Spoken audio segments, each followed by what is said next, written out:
എന്താണ് ചേച്ചി തൂത്തുവാരിയൊക്കെ ഇങ്ങനെ വരുന്നുണ്ടായിരുന്നല്ലോ? ഇത് ഭയങ്കര ക്ലീശ ആയി പോയിട്ടോ ഈ ഒരു നമ്പർ. നമുക്ക് പുതിയത് എന്തെങ്കിലും പിടിക്കണമായിരുന്നു. അത് തന്നെ. എന്തെങ്കിലും പറഞ്ഞു. ഞാൻ ഇവിടെ നിന്നാണ് അത് പ്രതീക്ഷിച്ചത്, പക്ഷേ വന്നത് എന്റെ വായനായി പോയി. ഞാൻ പുറകുന്ന ആവശ്യത്തിൽ കൂടുതൽ ഞാൻ കൊടുത്തു. എന്തൊരു ബഹളമാണ് ബാക്കില്. ഞാനൊന്ന് ഇൻട്രോ പറഞ്ഞ വെയിറ്റ് ചെയ്യാൻ നിങ്ങൾക്ക് ആർക്കും പറ്റില്ല അല്ലെ? എത്ര നേരം നീ ഇത് പരിപാടി തുടങ്ങും പറഞ്ഞിട്ട് നമ്മളിവിടെ പുറകിൽ നിൽക്കാൻ തുടങ്ങിയിട്ട് ഒരു കാര്യങ്ങൾക്കൊരു സ്പീഡ് വേണ്ടേ? ഓക്കെ, അപ്പൊ എന്തായാലും നമുക്ക് എപ്പിസോഡ് അങ്ങ് തുടങ്ങി. തീർച്ചയായും.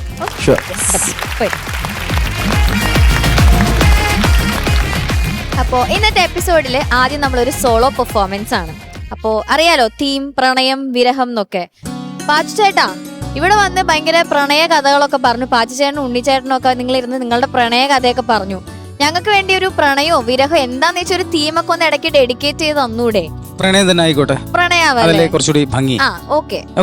അപ്പൊ നമുക്ക് പ്രണയത്തിലേക്ക് പോവാം.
Thank you. ഷാനിക്ക, ഏതാണ് സിനിമ, ഏതാണ് സിറ്റുവേഷൻ എന്നൊക്കെ മനസ്സിലായോ? ഇത് നമുക്ക് ഏറ്റവും ഇഷ്ടമുള്ള തൂവാനത്തുമ്പികൾ എന്ന് പറഞ്ഞ പടത്തിലെ ഒരു ക്ലാര വരുമ്പോഴുള്ള, ക്ലാരയെ കാണുമ്പോഴുള്ള ഒരു പീസാണ് ഇവർ വായിച്ചത്. അടിപൊളിയായിരുന്നു. നിങ്ങൾ രാവിലെ തന്നെ ആ മൂഡ് അങ്ങ് സെറ്റ് ചെയ്തതാണ്. അതെ, വിരഹം ഒന്ന് വായിക്കാത്ത നന്നായി. അതെ, അതിന്റെ ഇടയിൽ ഒരു വിരഹം പരിപാടി വരുന്നുണ്ട്, പക്ഷെ ഇതിന്റെ തിരിച്ച് ഇതിലേക്ക് വരുന്നുണ്ട്. അത് എന്താ അല്ലേ ജോൺസൺ മാഷ്. പാച്ചുചേട്ടാ, ഈ പാട്ടൊക്കെ ആയിരുന്നോ കേട്ടോണ്ടിരുന്നേ ആ ടൈമിൽ? ട്രെയിനിൽ യാത്ര ചെയ്യുമ്പോൾ ഏകദേശം ഇതേപോലത്തെ ഏതൊക്കെ പാട്ടായിരുന്നു? ഇത് മാത്രമേ ഉണ്ടായിരുന്നല്ലോ, പെട്ടെന്ന് ഓർക്കുമ്പോ ഏതെങ്കിലും?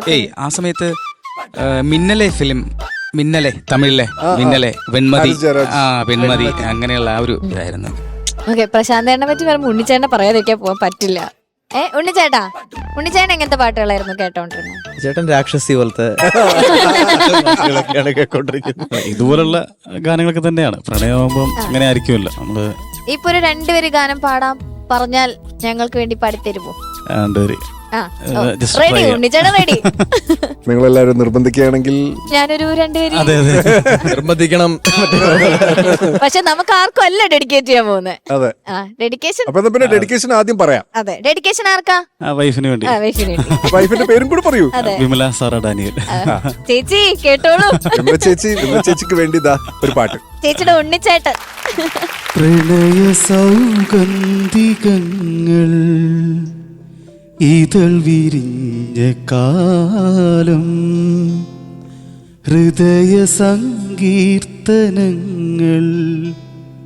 ശ്രുതി പകർന്ന കാലം, അറിയാതെ നിന്നെ അറിയുമ്പോ അനുരാഗമെന്നും ഒഴിയുമ്പോ അകലങ്ങൾ പോലും അരികെ. Super super super. ചേട്ടാ, സത്യം പറ, ഇത് പാടിയല്ലേ ലാസ്റ്റ് അത്രയും വർഷം കഴിഞ്ഞപ്പോ വീഴ്ത്തിയത്? സത്യം പറ. ഇതൊന്നുമില്ല.